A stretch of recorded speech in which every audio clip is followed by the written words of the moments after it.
Welcome to This Jungian Life. Three good friends and Jungian analysts, Lisa Marciano, Deborah Stewart, and Joseph Lee, invite you to join them for an intimate and honest conversation that brings a psychological perspective to important issues of the day. I'm Lisa Marciano, and I'm a Jungian analyst in Philadelphia. I'm Joseph Lee, and I'm a Jungian analyst in Virginia Beach, Virginia. I'm Deborah Stewart, a Jungian analyst on Cape Cod. So today we wanted to talk about the archetype of the bitch. We wanted to talk about how this notion of aggression and female aggression in particular lives out in the culture and perhaps some of its archetypal underpinnings. And of course, it's not just true of females, right? Men can be bitches too. Mm-hmm. Absolutely. Absolutely. I think it's even worse for a man to be a bitch than it is for a woman to be one. Well, what does it mean for a man to be a bitch as opposed to a woman being a bitch? Well, this showed up in Jung's criticisms of men that were anima possessed. That, in that time, there were very clear gender roles of what a man would look like or what a woman would look like. So if a man's inner feminine had become overpotent in Jung's estimation, that could make him particularly crabby or bitchy or over-emotional. And so when I think about that, these really loaded terms that kind of don't work well so much anymore, but a kind of like an anima-driven woman or an anima-possessed man. Part of what I think about, and I agree that those are really difficult terms. They are. They don't make sense nowadays. No, but I do think there's something about the aggression not being well integrated or metabolized. Yes, and that the aggression, perhaps we might say that the aggression isn't an embodied confident authority, and that it has to become something else. So it comes across, and this can be either in a man or a woman, as kind of shrill or not, sort of the target seems a little indiscriminate. Over emotional. Yes. Oh, dear. Yeah.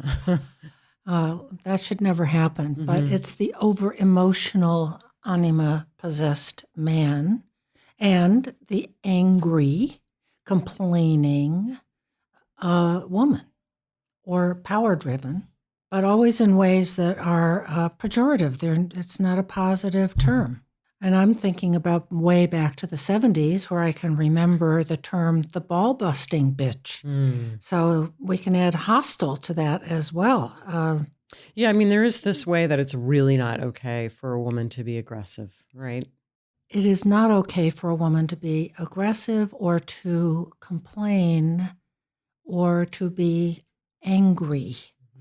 And yet what other forms often are available or used to be available to women when their legitimate protests were devalued and simply negated. And then what happens? You have a legitimate protest and it's not heard, it's repeated, it's not heard, and you can feel the emotion going up and up and up. And then the problem becomes the woman herself because so-and-so, she's the problem. She's shrill. She's emotional. She won't let go of it. She's always complaining. She was angry at so-and-so. So the problem never gets addressed. It just becomes identified with the person who's being a bitch. So that takes me into this kind of mythological territory of Cassandra. Aha. Tell us about Cassandra. Yeah, I hope I get the details right. But so she was propositioned by Apollo. Mm-hmm. I think she was immortal, right? Mm-hmm. But it's very beautiful, apparently. And she said no, she didn't want to have sex with Apollo. And so he cursed her. It's a little more complicated. So what happens is Apollo courts her. Mm-hmm. And the interesting thing is Apollo was said to be the most beautiful of all the gods, impossibly beautiful. But there was something about his coldness that there's numerous stories of him propositioning women and everybody turning him down. So once again, Apollo's spied Cassandra, entreats. And then Cassandra finally begins to lead, and Apollo says, "You can have anything," and Cassandra says, "Well, okay, I'll take you as a lover, but I want the power of prophecy." And so in the ancient world, the gods always had to follow their word. If they made a promise, it had to be followed through. So Apollo gives her the power of prophecy, and then Cassandra says, "No, I don't think I'm going to sleep with you after all." Okay. And then Talk about a ball buster. Right. And then Apollo is so angry but can't take back the power of prophecy. So he says, "Okay, I'll make you a prophet, but no one's going to believe in you." And so she goes through life knowing what's going to happen, but never being able to be believed. And that is such a common, I think, psychological situation for many women in particular, that they may be intuitive, they may have a sense of what's really going on, say, in a family dynamic. And when they try to speak to it, they are disregarded and disavowed. So they wind up holding this truth and are very isolated with it and get cast as kind of shrill bitch for sort of naming what's happening. You're histrionic. Well, You can't be believed. There's the great word too, is the histrionic woman. So the very gift that a woman often has of intuitively feeling into emotional truths, when it's expressed emotionally, can do her in. It's as if opinion and feeling cannot be combined. In feeling in its so-called negative aspect of anger or tearfulness or complaint, it's as if the unspoken rule is to always be, cheerful and matter-of-fact and upbeat and, again, playing by, if I may say, patriarchal rules.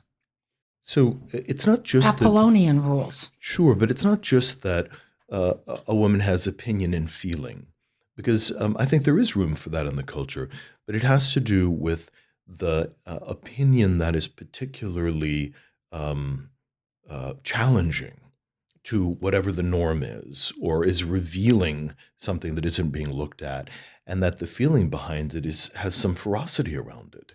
So it's the alchemy of a couple of different dynamics, and it can play out very differently. Hillary Clinton was terribly marginalized as a bitch in the culture, although she was an incredibly temperate, very even delivered in her information, but she was very fearless in confronting nonsense and speaking very, very plainly.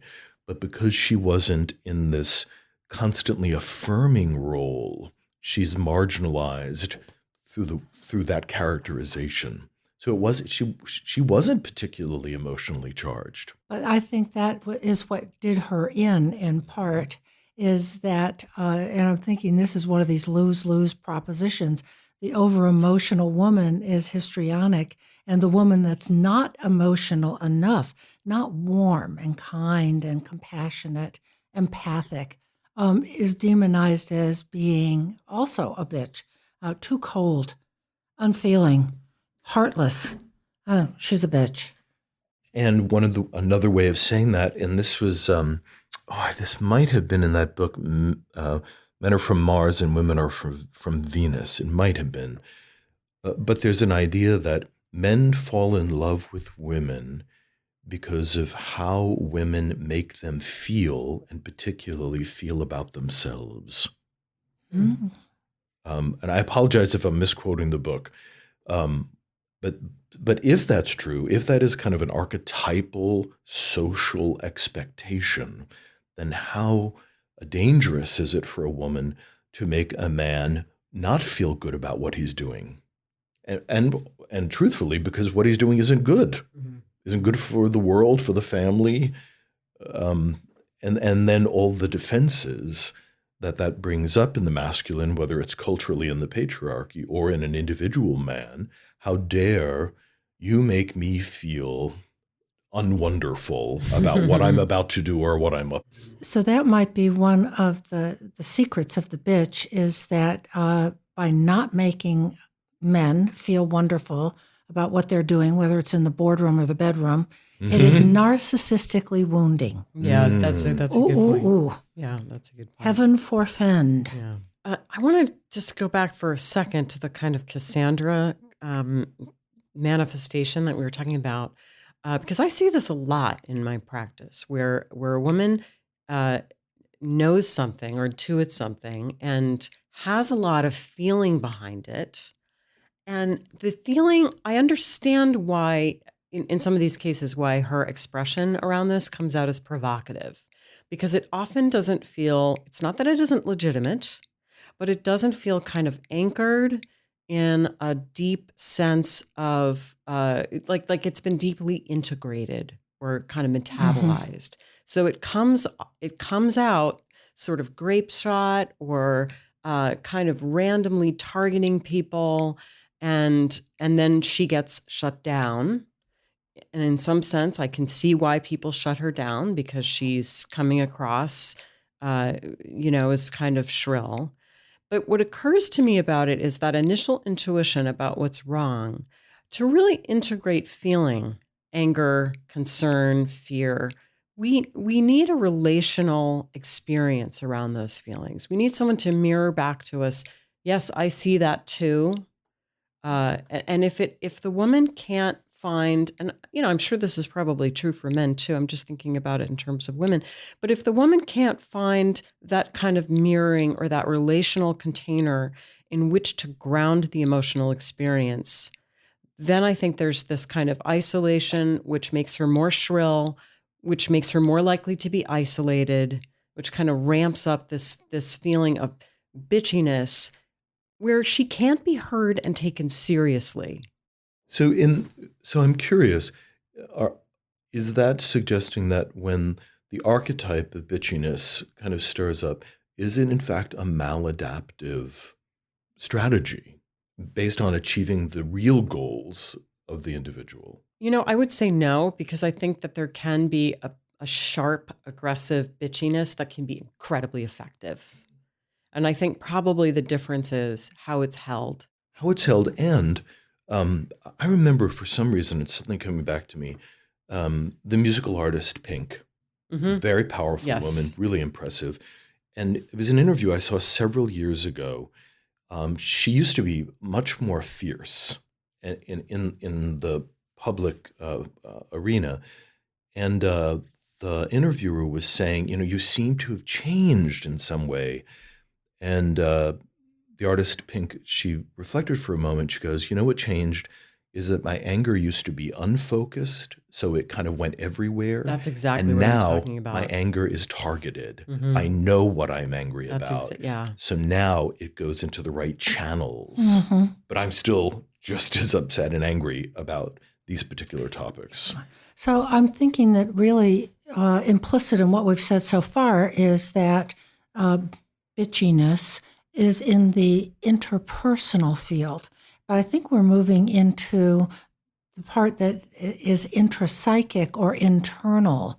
And it sounds like that's what's happened with Pink is, maybe I'm imagining a self-reflective process that says, what am I really angry about? Well, I'm angry about this and this and this. And then some sort of strategic process that says, and here's how I'm going to target it. Here's what I'm going to say. Here's how I'm going to say it. So that it doesn't just spew, as you said, Lisa, like grape shot. Then it's not effective. And I'm always interested in people being effective. So sometimes I talk about this with, in particular, again, my female clients who have trouble claiming aggression.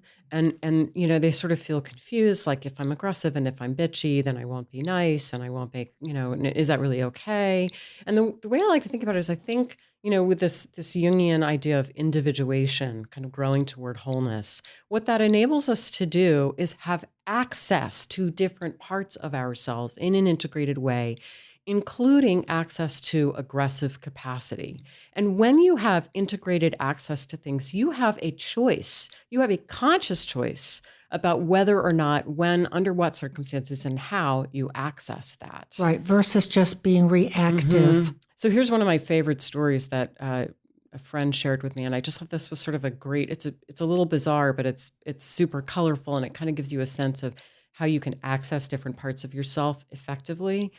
My friend was standing in a really long line at a post office. There's like 20 people, and there's one person at the desk. Yes. People were getting antsy and shuffling around, and a woman near her turned around and said to the people immediately near her in line, "Don't be alarmed by what I'm about to do." And then she gave an amazing performance of a flagrantly psychotic episode. And very quietly, they pulled another person up to the desk. So it's like, I mean, I'm not necessarily recommending this as a strategy, but as an image of, I can go to this place within myself when I need to.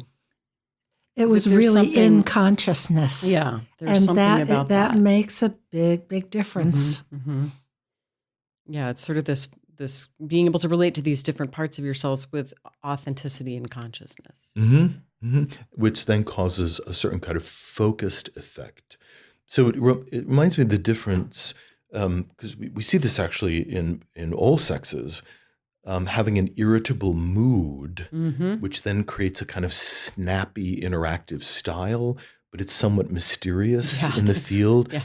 Even we have a teenager, you're like everything elicits a snappy kind of response, and not everything can possibly deserve the target of your anger. And then the journey it takes to go from the mood of irritability to actually going after the real problem.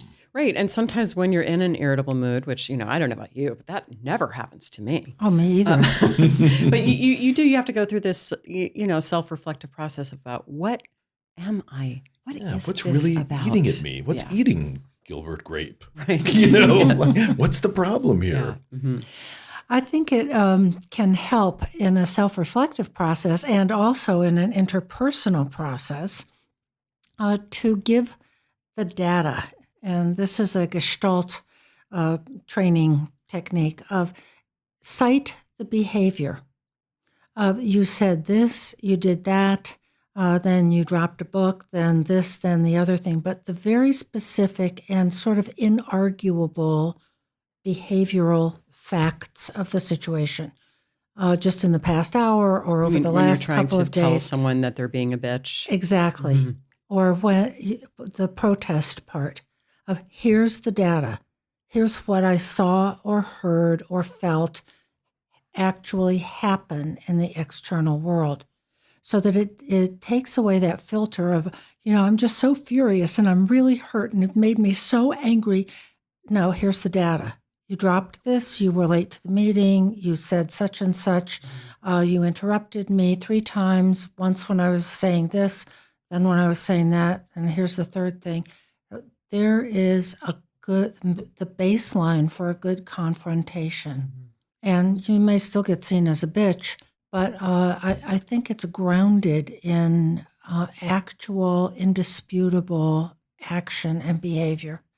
Makes a big difference. I'd love to just use an example from film, because I think that might help us talk about it. But have you guys both seen The Devil Wears Prada? Yes. No. Oh, no. Well, we'll talk about it for 2 seconds then. It's okay. So Meryl Streep plays this character, Miranda Priestly, who is ruthless in her determination to be excellent, unfailingly excellent as the fashion editor of a powerful magazine. And Anne Hathaway plays this young, innocent girl named Andy, ingenue, who comes in, again, just thinking that, because she's willing to be there and it's just an internship and she'll just be nice to everybody, that should be enough for her to be well received. Great, yeah. And very much like the Baba Yaga myths, Meryl Streep takes a shine to her, although you wouldn't really know it, and is just ruthless in her determination to temper this girl. To kind of initiate her into excellence. Out of her innocence. Yes, and there's this one wonderful scene where the character of Andy makes this kind of eye-rolling, disparaging mark about the fact that the fashion is just kind of ridiculous and disposable. And she kind of mutters something under her breath. And Meryl Streep just in this fierce, icy way just looks at her and looks at this kind of cerulean colored sweater that she's wearing, that she's claiming she bought off the rack in Walmart or something. And she says, so that color of that sweater came from, and she traces how a famous designer 2 years earlier had made a decision that women would be wearing this color of sweater, and trace the whole lineage of how that sweater 2 years later wound up in this really crappy structure on the sale rack of Walmart. And you walked in there and you bought it because you thought it was great. You have no idea the power and control of these creative people around you. And so, of course, this Meryl Streep's character is characterized as this bitch, but like Cassandra, just in this absolute, searingly honest way, just tells her the truth. And it's the moment in the movie where Andy wakes up. Right. That you have to lose the innocence complex. And she changes from that moment. So being a bitch can really be initiatory and serve someone's process of individuation. I would say that it's necessary for individuation, perhaps especially for women, because if we think back to the myth of Inanna and Ereshkigal, I mean, that's what happens to Inanna. She goes down into the underworld to meet her kind of almost like a demon sister who rules over all things dark. And she must claim, when she finally, she's killed down there and hung up on a peg to rot, and some other stuff happens. And by the time she comes back up with the eyes of death, which means she has lost this sort of need for phony empathy.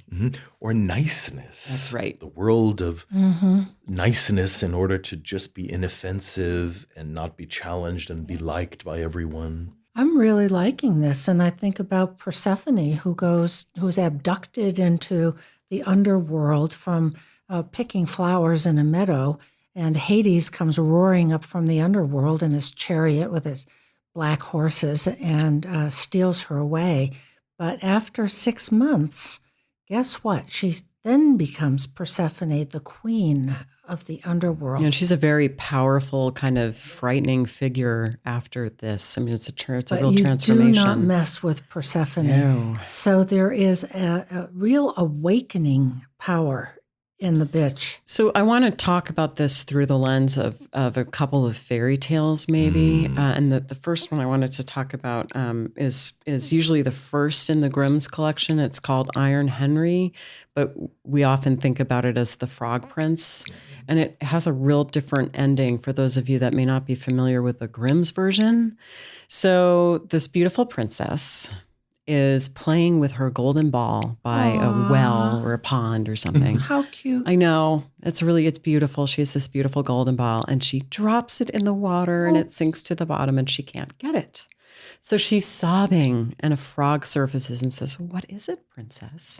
And she explains that she dropped the golden ball and he says, "What will you give me if I retrieve it from the bottom?" And she said, "Oh, I'll give you anything you want."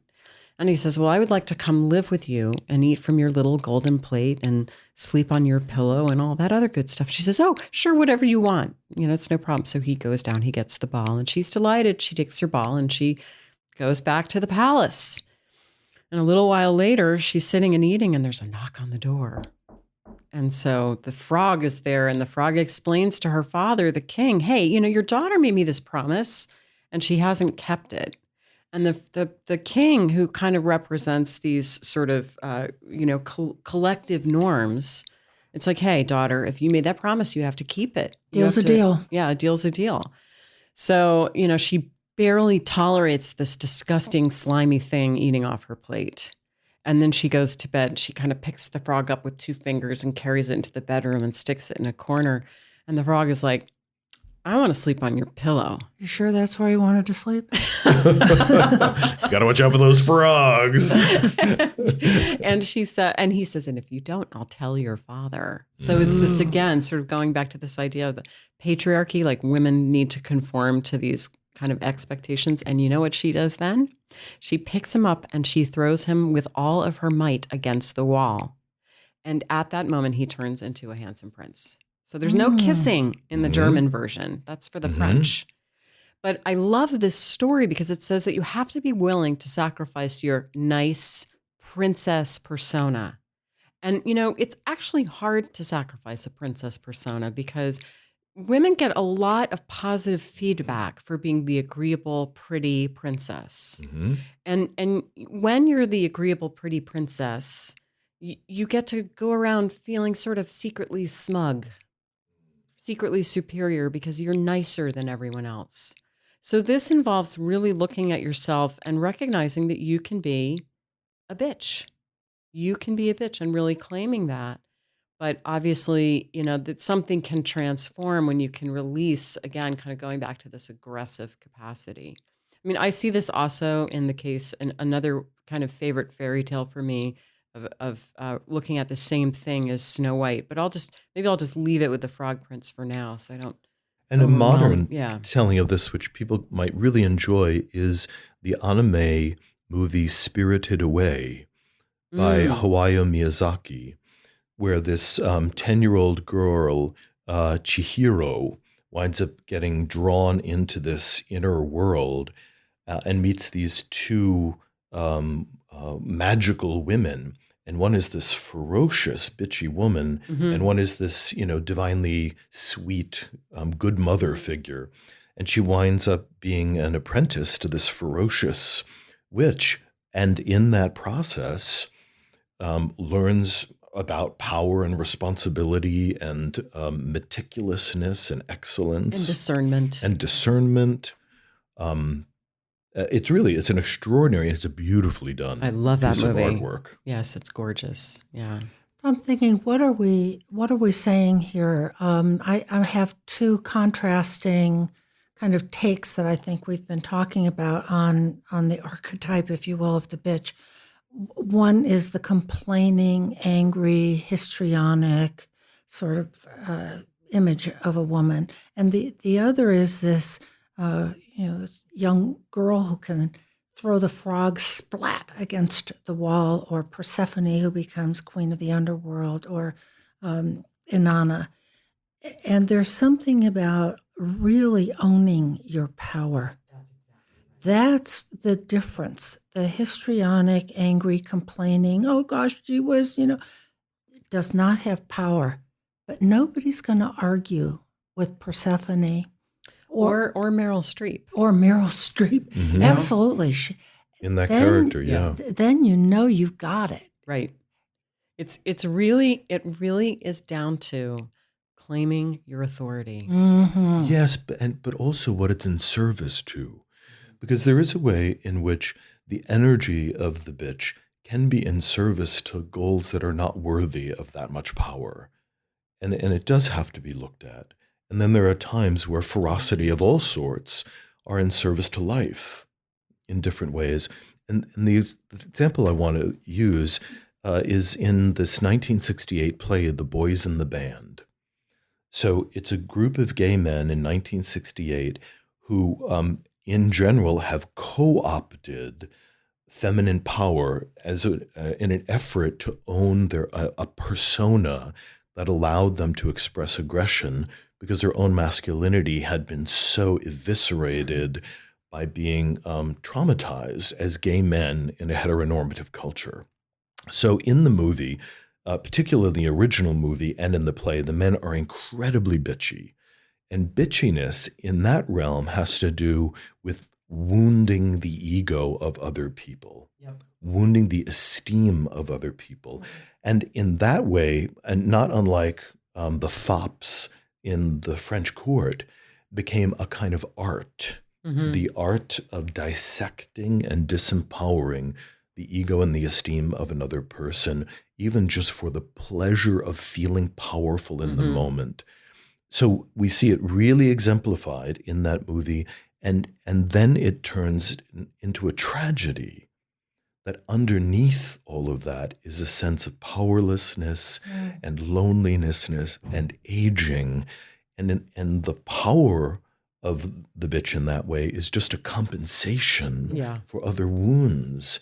So in a way, just disassembling another person's self-esteem because they're an object of envy, or because I feel powerlessness, and it can be put in service to that, is a problem. It's interesting because I think we're talking about that there can be sort of two kinds of bitchiness in women, one that is more kind of empowered, and the other that maybe isn't so much. Yeah, I call it meowing. Yeah. But and Joseph, I really appreciate your kind of, because I was going to say we should sort of talk about this phenomenon in the male psyche, and that's a great amplification of it. And what about a man whose bitchiness in quotes is not, as you say, a compensation for other wounding? But I mean, we don't call that bitchiness, right? That's just sort of normative male behavior to have kind of well integrated access to aggression, right?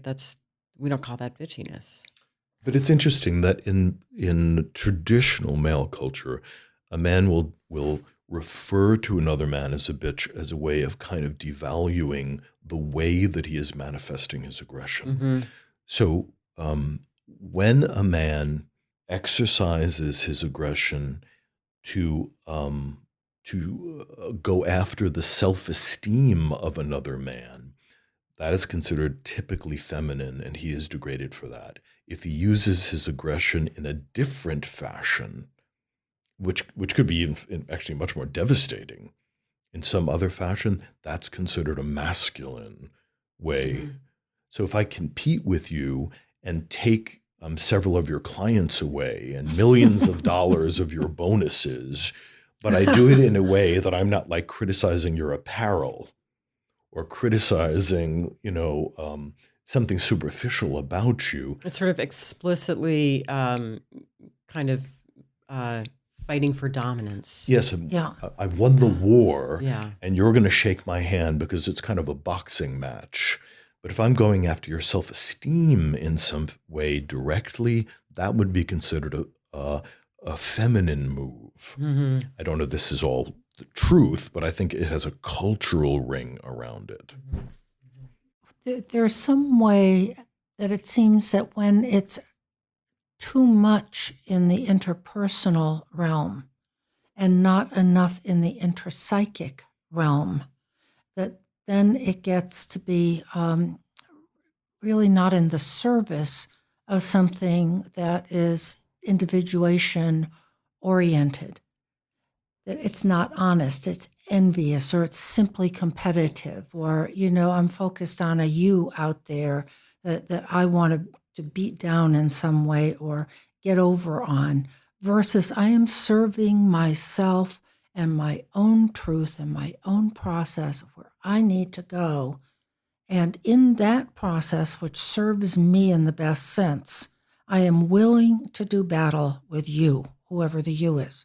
So it has to do with the target of the aggression in terms of whether or not it's really, are you Athena going to war, or are you Aphrodite who's really just going to eviscerate the self-esteem of Psyche? And both of them are expressions of aggression, but what's worthy of your aggression in a certain way?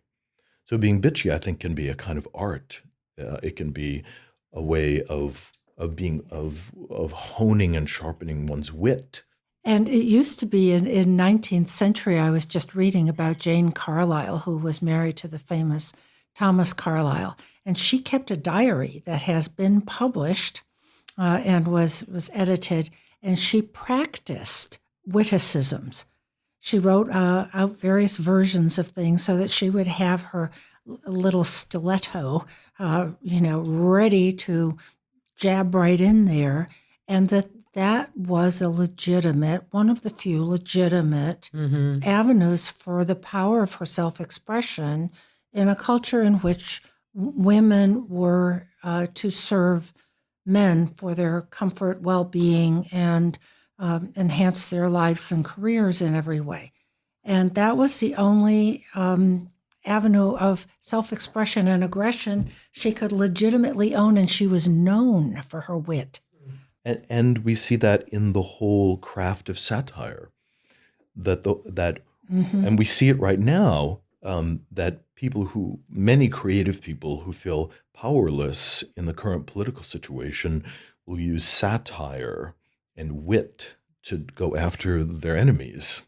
Yeah, what's sad about it, in the case of Jane Carlyle and maybe others, is that she could do that, but she never had her own legitimate sphere of self-expression and power and authority.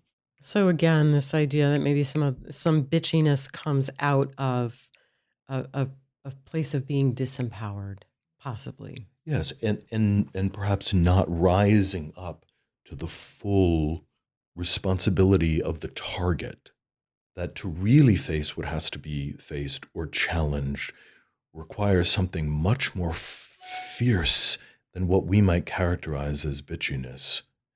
So there's a way in which, if we think about women that are truly, really powerful, by being referred to as bitches, there's a way in which the real power that they're exercising is being devalued or diminished down to something like complaints or assaults against the ego, to make them seem like they're nothing more than complaining creatures in some fashion, even though an accurate analysis of what they're going for is actually much more heroic and much more powerful. Yeah, and I think that, again, I'm just thinking of sort of examples in people that I know, women who carry authority really well might evoke a criticism of bitchiness, and yet the way they hold themselves and their power, you can often sort of slide through those criticisms of being a bitch if you're really grounded in your own authority. It's like, they don't care. They don't really care if they're called a bitch or not, because they believe in what they do and they're really centered in it. Yeah, the film that you cited with based on Anna Wintour of the Vogue magazine editor, she did not care, and it didn't matter to her because she had power. Right. And when you've got it, you know you've got it. It's like the old Aretha Franklin song. She knows she got it. So then you've really won. Now, let's talk a little bit about the danger that women struggle against. And I'm thinking about Leona Helmsley. Do you remember her? Oh, yes indeed. So Leona Helmsley was a businesswoman in New York. She was very, very well known. She had a big media presence. She owned a bunch of the Helmsley hotels. Wildly successful, apparently a fierce businesswoman, and was not really interested in being terribly friendly. And in fact, cultivated this fierce, she was called the Queen of Mean. But there was a way in which, because she was so ferocious, she was going to make sure that your experience at the Helmsley hotels was exquisite, because she was going to ferociously uphold these high standards. These high standards, and wouldn't possibly tolerate anyone not rising up to them. So in that way, her ferocity was tethered to a goal, and it was highly successful.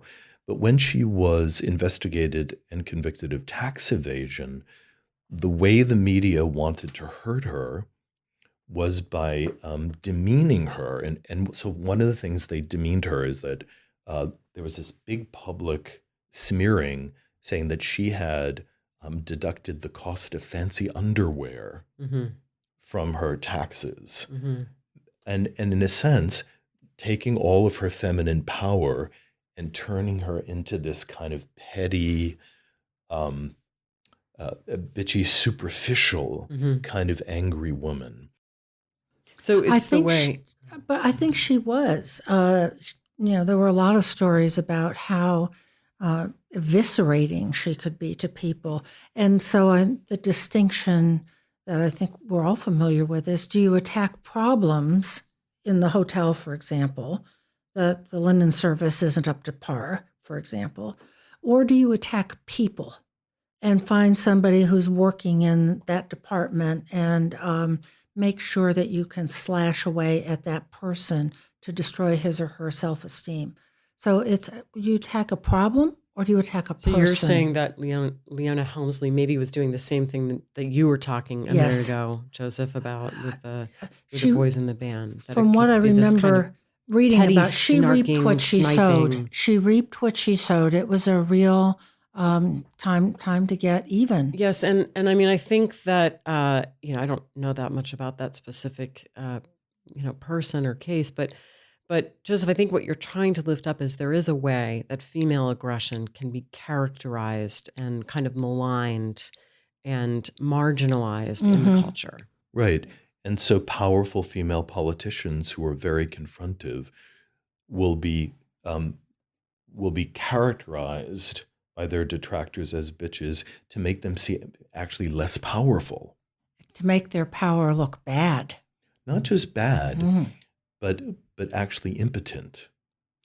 Because the power of the bitch is to make cutting remarks that injure your self-esteem. Oh, that's all you've got? That's your bag of weapons? It's a way of diminishing and dismissing and also mischaracterizing how powerful a woman is in what she's affecting.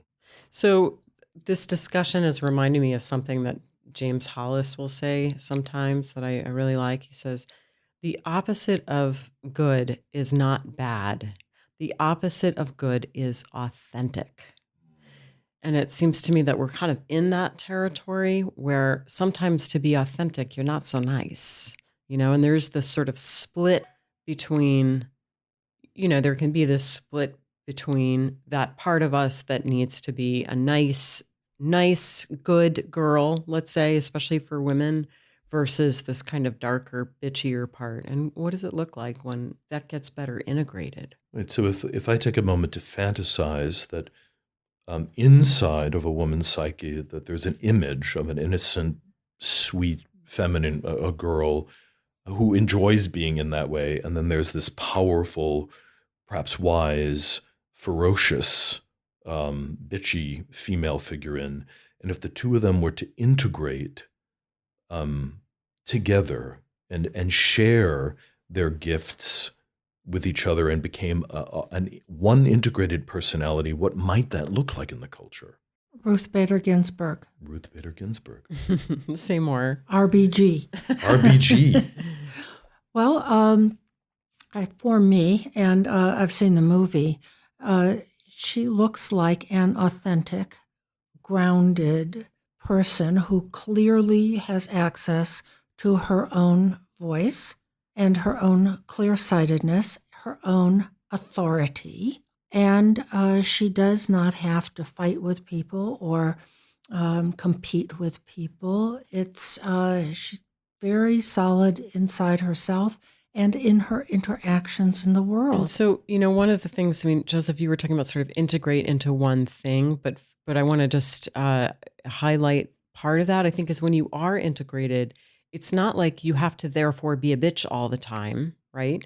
You can choose when to access that. And the rest of the time, you don't really need to go there. You can be very sweet and agreeable. Just there's this option that you can go to this other place when needed. Or all other kinds of tones of emotion. Exactly. I think the point is when someone's caught in a complex, whether it's the sweet, innocent girl, there's all kinds of things that are truncated, that are cut away, not just bitchiness, but all manner of feeling. In fact, I think in some sense, being in a complex means we have fewer options about how we react to things. Absolutely. So if someone's caught in the bitch, there's all kinds of parts of themselves that don't have room. Right. So if we think of, I don't know Ruth Bader Ginsburg, but my fantasy about her, her notorious Joseph, self. Please do not share your fantasies about Ruth Bader Ginsburg. Ruth. But I do. There's a way in which she's kind of delicious. She's so marvelous.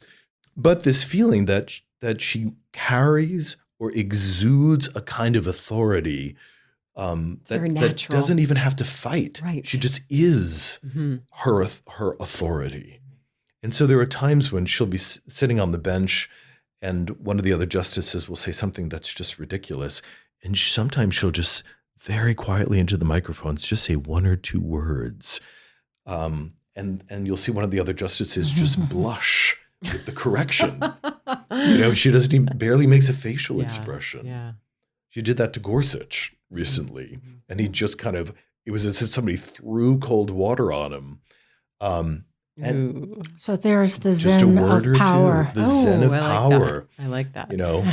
And the power of mind. That she is an incredibly clear thinking being, and that has power, which brings us back to Cassandra. If one can see what's real and what's true and have the wisdom to know how to deliver it and where to deliver it, then bitchiness becomes authority. Oh, I like that. And that seems like a good place for us to stop for today.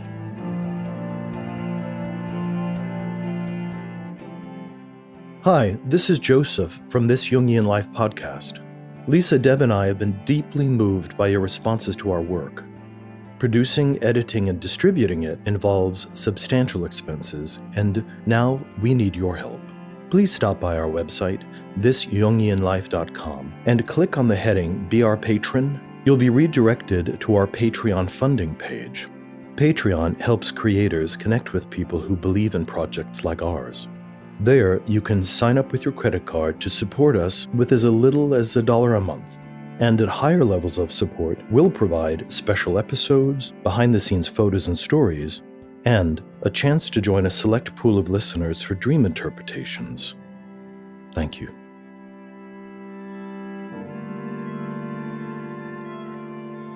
To move on to a dream, which, as ever, was sent in by one of our listeners. He is a 42-year-old man, and he says he has been seeking. So here's the dream. I'm walking into a room in which there is a group of men standing around a table. Most of them are looking intently at it. I see there is a map spread across the table. One of the men looks up from it and nods toward the table, inviting me to take a closer look. In the middle of the map, there is a round symbol I've never seen before, and this is what has the group so rapt. I'm not sure what it is, but I get the sense that it is very important, so I lean in to examine it closely. It's a circle inscribing a sort of rivet/mushroom/umbrella shape. On one side of the stem are two squares, and on the other side is one square. I wake up with a sense of urgency and immediately go to draw the shape. One thing I just want to lift up is that it's wonderful when we wake up from a dream and we really mobilize to capture something about the dream, because dreams are so fleeting. So I love that the dreamer got up and really went to draw it, so that the drawing really becomes almost like a talisman that the dreamer can go back to again and again and capture the feeling of the dream. I just attending to process here. I just want to share the context and the feelings in the dream, just so that we have that before we get into the discussion. The dreamer says, I'm a gay man who has been seeking. I had started to more seriously look into some mystic parts of life. And the main feelings in the dream were revelation and mystery. I'm interested in the fact that it's a map. Yes, I noticed that too. And what do we use a map for? We want to go somewhere, and he says he's been seeking. And he's found the map. And he's found the map. And companions in a way. Well, right. I mean, this is, in some ways, I was thinking, it's interesting because the first part of our episode today was kind of talking in essence of kind of feminine initiation. I think this is a real image of a masculine initiation, almost an initiation to some kind of mystical brotherhood seems to be what it's pointing to. Yeah, it almost feels Masonic or something. Yes, it does. These mysterious symbols of a rivet. I'm thinking, what's a rivet? I know what a mushroom looks like. I know what an umbrella looks like. With these sort of spokes And coming a off. stem. Mm-hmm. So it's very mysterious and very compelling because it invites us to decode it since it's a map. Mm. That's right. Yes, maps are inherently symbolic. They're images of something else which help us orient towards it. And what it represents is larger than the image. Mm-hmm. So it's a wonderful idea. But I want to pick up something that I think is very, on a feeling tone, really moving to me. So most gay men often feel alienated from the society of men. Mm-hmm. Despite what the media predicts, there are only maybe 2 to 5% of the male population might be gay, which means that most gay men are raised in communities of men who do not accept them, do not embrace them. Right. So for this fellow to walk into a room where there's a group of men that are intensely involved in something, and one of the men looks up from it, nods, and invites him in, like that alone. Yeah, I had the same It's such a feeling. wonderful, I'm invited in. And that is really extraordinary Absolutely. and lovely. And on an intrapsychic level, we would see this streamer as perhaps having a very kind of good relationship with this inner masculine Mm-hmm. that's, obviously holding some kind of telos about where things are going. So the ego, the dream ego, is being invited into this change process. Mm-hmm. Mm-hmm. And as Deb has said in another episode, to discover that there is an inner companion. Mm-hmm. Mm-hmm. And that the inner companion has noticed you and has waved you forward, motioned you forward. If nothing else happened in the dream, I'd be like, Yeah, yes. I know, right? Yes, this guy is on the move. And then in the middle of the map, there's a round symbol. So the middle of something. That also has a wonderful quality to it. Yes, and The in center. a circle, Mm-hmm. which is our classic symbol of wholeness. And I'm aware that I really do have this urge, impossible as it is, to decode the magical symbol that's in the middle of it. Because the dreamer says that the feeling was a combination of revelation and mystery. Mm-hmm. So there, I wonder if that's true for him and for us, of the sense of urgency, wanting to Some truth explain has been it, revealed, right? right, of move it too far or too fast into the realm of ego, which would be reductionistic.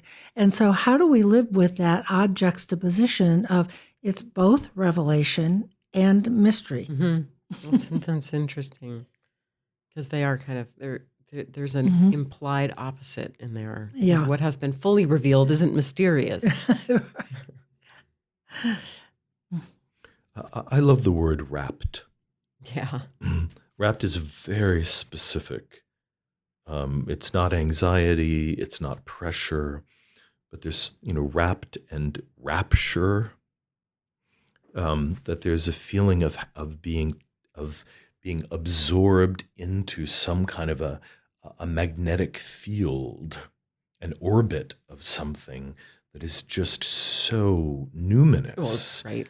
that we don't want to look away, but we're being called by a will greater than our own.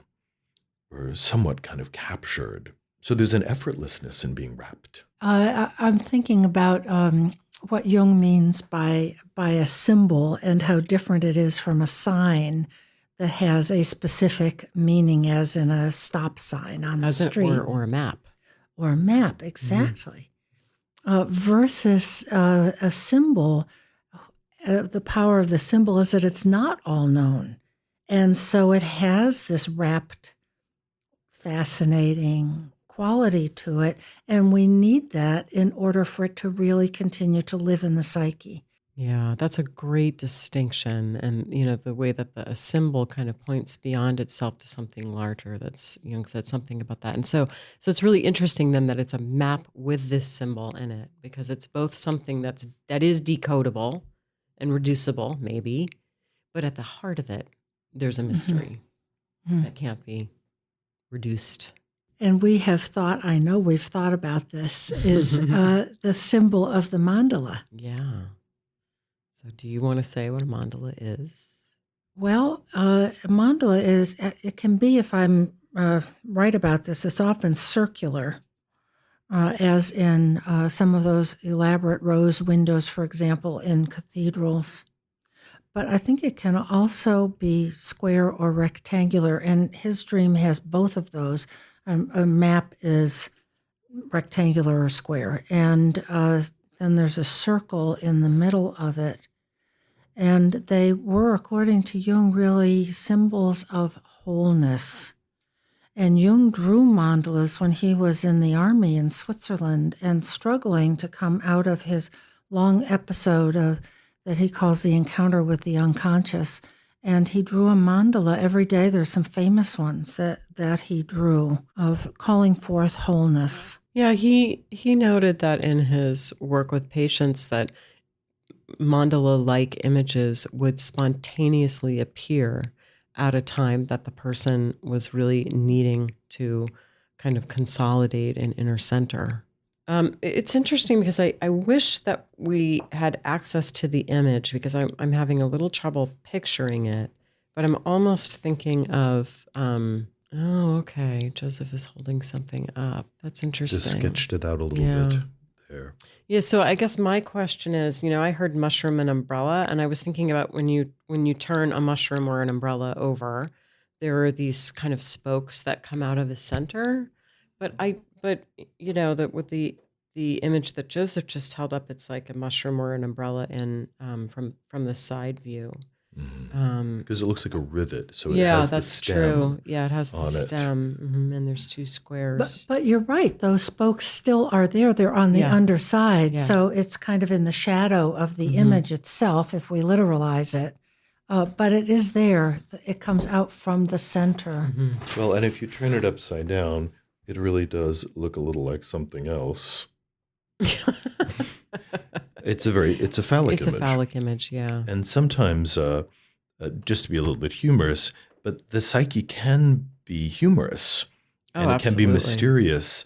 So it's often really interesting to sketch an image from the dream and look at it from different angles. So if we turn it upside down, the mushroom head looks a bit more like a scrotum, and the rod, the stem of the mushroom, looks like a phallus, which just is an interesting curiosity around it. And it's interesting because when you first held up that sketch, what clicked for me was, oh my gosh, it looks like a keyhole. I don't know. I mean, this is the kind of thing we might play with playfully with the dreamer, not offering it in any kind of authoritative way, but just sharing that. We're just amplifying, meaning, so if I were to just continue to look at this with the idea of it being a rivet, and a rivet is inserted into a hole in such a way that it creates a permanent conjoining between, let's say, two sheets of metal, or it takes a large steel beam and permanently attaches it to a structure. So it has something to do with building, and it is inherently something of a phallic or penetrating shape. So one fantasy for me might be a reapplication of this man's phallic force, and perhaps even quite concretely his sexuality. Can the sexuality be used in such a way that relationships are formed or riveted, and that something is built that sustains great stress and lasts over time? Yeah, no, what just hit me is that riveting is often a synonym for wrapped. Yes. This permanent connection. Right, yes. Riveting. I can't pull away from something. There is huge phallic power, though, in riveting. I mean, when you rivet something, you're really driving it in. Exactly. And I also want to say that mushrooms are the sex organs of fungus. So the fungus is this great hidden web underneath the soil of the forest.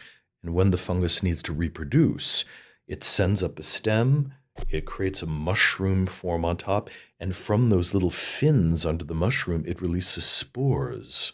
I never thought about mushrooms being the sex organ, Joseph. Thank you very much. As flowers are the sex organs of plants in the same way. So there is this quiet dynamic, and for a gay man also to be motioned into the company of other men also holds the potential for sexual riveting, sexual Yes, it connection. does. Yeah, it does.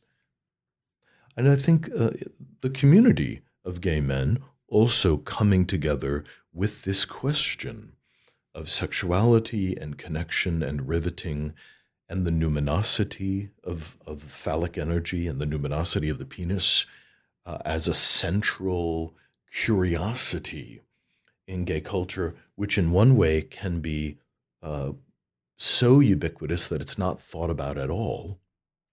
But in the awakening of this gay man, is he able to look at the phallus from a symbolic, curious level, instead of all just the gay cultural associations of it?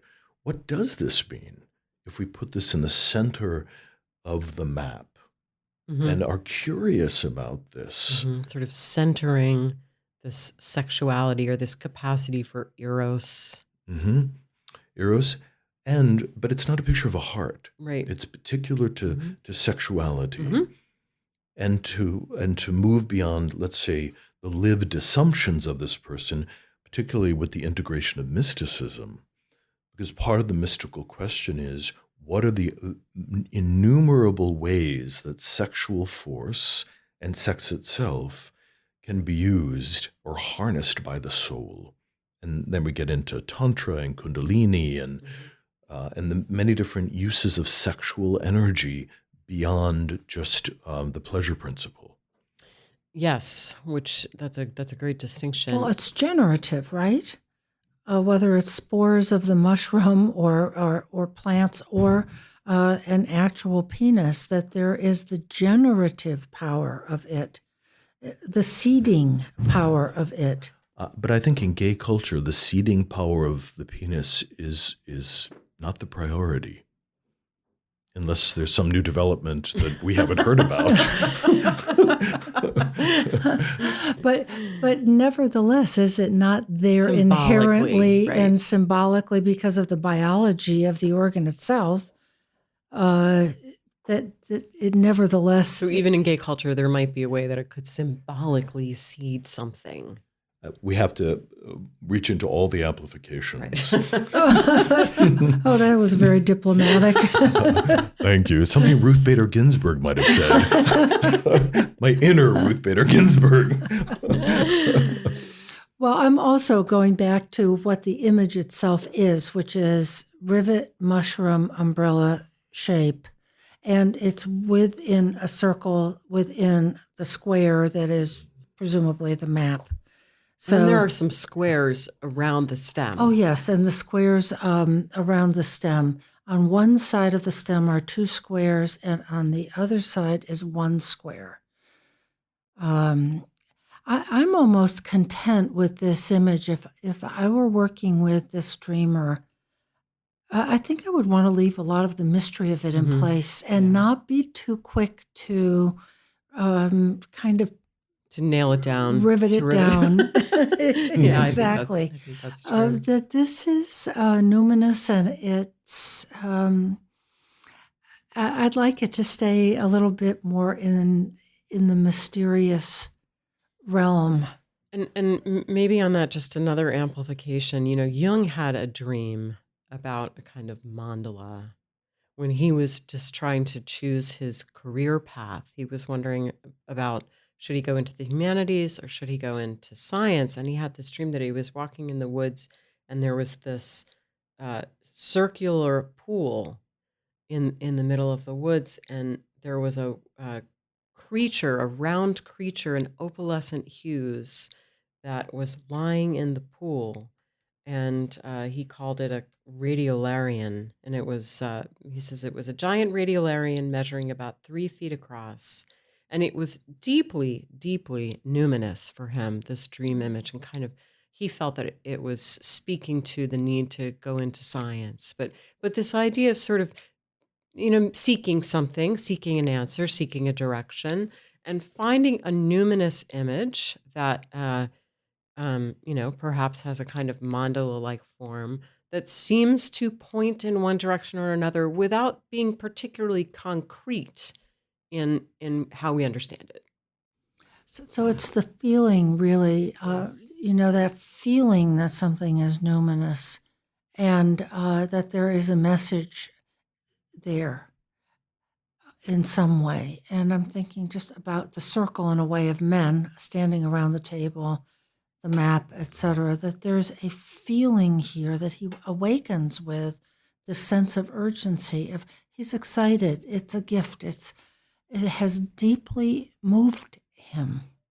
The circle in the square, well, going back to Jung's dream for a moment, that Jung was also enraptured by this circular creature, which he called a radiolarian. Radiolarians are actually protozoa, and they're invisible to the naked eye, but in the dream, this protozoa has become 3 feet wide and is iridescent and stunning, that it is a remarkable, stunning revelation. And in the dream, Jung's attention is just absolutely captured, which in a sense predicts this fascination that he could or is going to have about the natural world or the secret, unseen aspects of nature. Mm-hmm. Now, one of the ways that this might have showed up for Jung, decades later, was his fascination for alchemy, which is the idea with the ancient alchemists that there is this secret in matter itself, secret ways to turn lead into gold. And one of the symbols that the alchemists use frequently is a square, and in the center of this square is a circle. That the circle in the square is a picture of the philosopher's stone. And we see that in the dream. Now, the circle in the square has other images, other little squares, a mushroom, phallus, rivet image, which I think is important. But the compelling bit is that there is a central secret that's being revealed that could transform the dreamer. Mm-hmm. And that brings up for me this other dream that Jung had that was very important, the Liverpool dream, which is long, and I don't really read the whole thing, but basically he's in this kind of cloudy, dark, the weather's terrible. It's kind of dim, and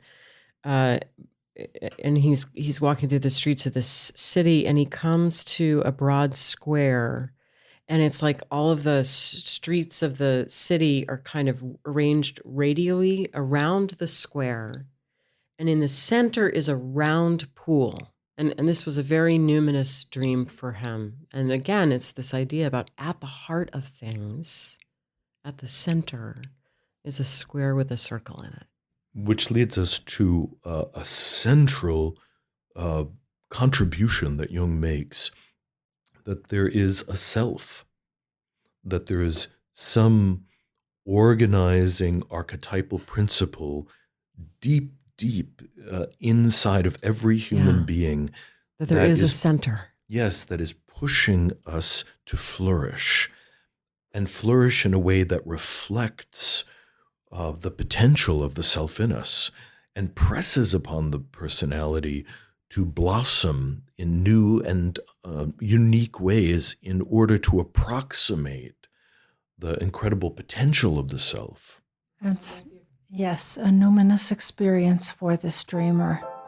You've been listening to This Jungian Life. From our website, thisjungianlife.com, you can follow us on Twitter, like us on Facebook, help us produce future episodes by funding us through Patreon, and submit your dreams for possible interpretation on another episode. We'd like to thank our listener who shared a dream for today's show, and hope you'll let us know what topics you'd enjoy hearing more about. Until next time, keep living this Jungian life.